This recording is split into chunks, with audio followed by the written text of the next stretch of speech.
Hey Chris, it's I don't know, another week of cyber issues, and this week What? I figured we could probably talk a little bit about what's been going on with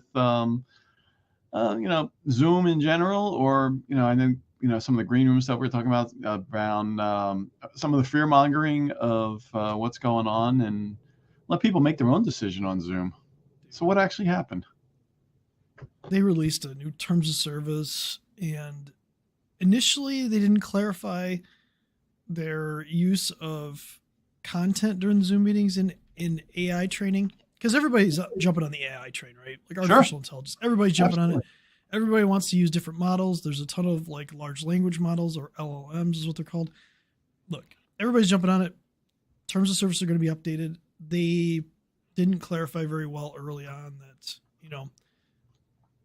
people read 10.4 and then you look at the bottom and it says, hey, we won't use your audio, video, or chat to train it. But it kind of conflicted with what they said in 10.4 for the customer license grant. Um, they've since updated this to where they basically have said, hey, we're not going to use any audio, video, chat, screen sharing, attachments, or any communication like customer content, such as poll results, whiteboards, or reactions to train Zoom or third party artificial intelligence models. So they've clarified that. There was some fear mongering going out there where people were just like, oh my God, you should stop using Zoom immediately. All right. If we fear monger every issue that comes out like this, nobody's going to be able to do anything. We're all going to move back to like living on a farm, growing our Pen own and food. paper. Yeah. Which, you know, where are we going to be with that? So terms of service are always sticking points with everything you do. Has anybody ever read the iTunes TOS, the Yeah, Microsoft right. 365 one? Well, Google's? they Nobody they reads any put of this. the lawyers and stuff get together. They put stuff on in the terms of service because internally, the from a support perspective, they might need to get into it. Mhm. Yes, things have certainly changed with people wanting to use the AI modeling and train their models. Yes, it can happen, but is that really what they're doing every day? And then I Yeah. know I saw one picture, one thing, one of the videos out there was the guy was ranting and raving about the Zoom being a Chinese-based company and all the data is going to them. Yeah, there's been issues in the past with Yeah. data center things, but are they really a Yeah. Chinese company? No, they're a U.S. public company that has investors just like everybody else. And look, So anyway, there's remember the talk about the end-to-end encryption that was talked about as well, yep. where they're like, well, Zoom controls the keys and they can still read everything. Okay, guys, if you use Facebook, if you use Zoom, if you use Teams, if you use WhatsApp, all of those have end-to-end encryption. But guess who controls the keys? The vendor. You don't. They don't give you customer keys to protect it. So yes, if they truly wanted to snoop on it, they could. Are they going to? I mean, the risk of that actually happening is pretty low. Is it possible? Sure, it's possible. But is it any different than talking on your phone and have somebody wiretap your phone? True. It's possible. Is the risk really high? Mm-hmm. So back in 2020, I know that some of the that Zoom was banned from certain places, and there was some bunch of people jumping on Yeah, Teams. You think we're going to see that again? I mean, I think Teams is good for a lot of things as far as internal communication, things like that. It still lacks integrations. So marketing teams and things like that are still going to use Zoom. I mean, it really depends on what level in your business you're talking about. If you're worried about things getting leaked on Zoom, then don't use it for confidential stuff. Use it for marketing purposes. Use it for um, Sure. maybe sales. Maybe it depends on how confidential you want to get, or like if you have some information. But Teams, like, do I trust Zoom more than Microsoft? But it's not my decision to make. It's not your decision to make. It's a business decision to make. What's the risk of using it?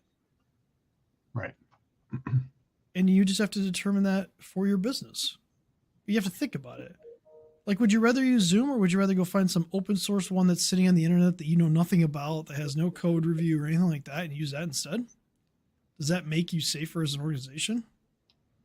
The answer's probably not. No, it's like you said, people really need to assess the risk and figure out where they are, and And and this AI thing's gonna get far worse. Like, you want to bore yourself, read some terms of service. Like, everybody's gonna be training AI models. Everybody. If you consume on it or you do something with it, they're gonna be using AI models. I saw an AI model for one of the coaching one of the guys that does online coaching, and he's got his own video platform, and they said, listen, you can take all the classes that you've put together, feed it into our new AI model, and then create a chatbot to be responding, that's going to start responding as you. Couple that with these voice AIs, and we won't have to even get out of bed in the morning. Oh, have you seen the avatar one where you can make your own avatar? It takes your basically your likeliness and just basically makes an AI model out of you. No, I haven't seen that one. Yeah, you can train for your voice, and then it basically makes an avatar that looks exactly like you, so you don't even have to do the videos anymore. You just type in what you want to do, and it just uses all your mannerisms and does it for you. Perfect. Yeah.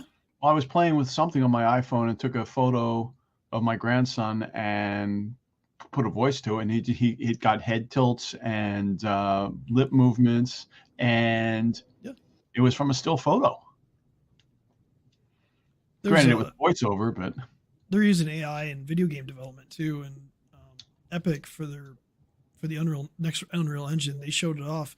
They were able to take a photo of somebody standing on a stage and create an entire character model in less than 5 minutes with AI that would normally take hours or days or whatever to do live on stage. And the model, they just fed it into the model, and it looked exactly like the person. So the world's changing. This is a big deal, but again, we all have to assess risk in our own business, again, like we talked about, personally and professionally, right? Like, what is acceptable risk? Having a program, having a plan is really the only answer here, and then you just have to determine what's acceptable to you. Cool. If you're not talking about it, that's really the bad thing that we need to focus on. And that just brings us right back to where we need to be when working and talking to anybody out there. Assess your risk. Go through a risk assessment, figure out what you're using, where it is, and what else is out there. Because Zoom might be one of your risks, but I'm guaranteed there's probably bigger ones sitting in people's businesses this morning. I was looking at a Gmail account this morning. I found 26,000 externally shared documents at this place. And they shouldn't be sharing any. So, if things aren't configured the way you want it, or people are doing things a little differently than you expect them to be, there's your bigger risk. It goes back to the employees. Boy, we're going down a rabbit hole. But yeah, I know. Real quick on that. If your links aren't auto expiring, you probably should think about that. Because you could, like you said, what was it, 26,000? 26,000 externally shared files. They've got the total Google Drive platform for these guys was almost 5 terabytes of data. Yeah, we have we enforce a policy internally where all of our links that we share for like customer documentation, stuff like that, expire after 21 days. Perfect. I can expire quicker than that, but like the maximum length that's allowed is 21 days. And if you don't put a link, that's 21 days. So we don't have to worry about tracking links for like years and stuff like that. And what's the worst part that comes out of that? Somebody has to request the link again because for whatever reason in 21 days they didn't click on it and download whatever they needed to. Right. It's one of those things. Anyway, guys, if you like this content, if we're helping you, click like, share, whatever platform you're looking on. If you need help getting a risk assessment together, reach out to Chris or I, and we can certainly help you move you forward to get that, because I'm sure that your information policy requires a risk assessment. You're just not doing it. And I have a pro tip about assessing risk. when you get in a roller coaster, make sure that the thing that's holding you in is actually snapped shut. Good move.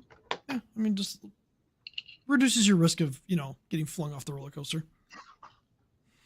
So that's a great way to end it. Wear a safety belt because, windshields are a thing. Hey, these are simple tips that we can all live by. Don't ride a scooter without a helmet. That one burns. I'm sorry. There's a story there, guys. But things that we just need to assess every day in our lives. Don't run with a blindfold on and down a sidewalk. Simple things in life. Thanks I left Bob speechless. Thanks for the scooter reference. I needed to think about that. I am traveling next week, and we're gonna see each other. We're gonna see each other in a couple days. Yeah. Yep. Actually, we're gonna see each other a lot in the next 2 weeks. Oh, I feel bad for Bob. Everybody sent apologies to Bob that he has to spend time with me. It's all good. So next week, Chris and I will be somewhere live together, and it's gonna be cooler next week than it will be the following week. Oh, dude, it's gonna be so hot the following week. So okay. We'll probably be shooting together next week, guys. So yep. All right. Bye, guys. Have a good